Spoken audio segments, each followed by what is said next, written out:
Car रवी कुठं निघालास? ये की बस. चिंतेत दिसतोय. सगळं बरं आहे ना? व आलो आबा आलो.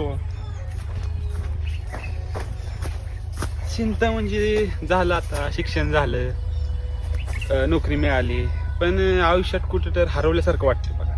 म्हणजे मला जे पाहिजे ते मी करत नाही. मला शेतीमध्ये काहीतरी नवीन करायचं आहे, पण घरच्यांना बोललं तर घरचे म्हणतात शेती म्हणजे फक्त तोटा आहे. हेच कळत नाही.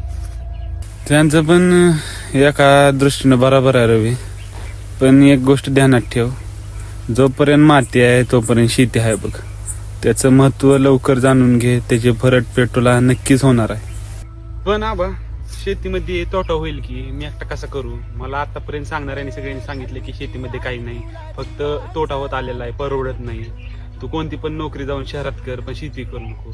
तर काय करू समजत नाही मला, मी गोंधळलोय पूर्ण. होय रवी, शेतीमध्ये तोटा आहे बरं का, पण त्याच्यातून आपल्याला धडा घेण्याची एक मोठी संधी आहे, जे की शेतीला फक्त नफ्या तोट्यात गणित न समजता शेतीला एक अशी कला समजा जे की आपल्याला भविष्यामध्ये एक मोठं सामर्थ्य मिळवून देऊ शकते.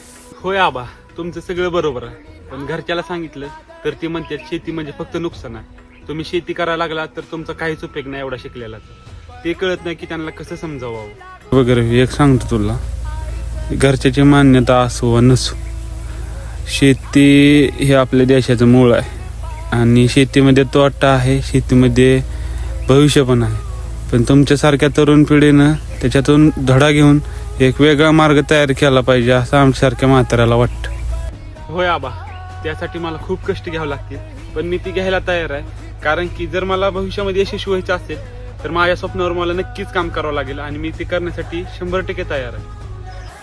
शबाज रे माझ्या पोरा, हे कसं मुद्द्याचा बोलला.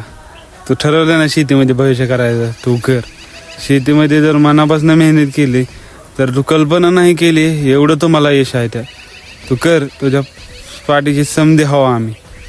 होय आबा, शेती हे भविष्य आहे, आता त्यातलं महत्व समजा आणि आबा करा कंटिन्यू तुम्ही पुढे. होय होय, शेती करा, भविष्य घडवा. राम राम.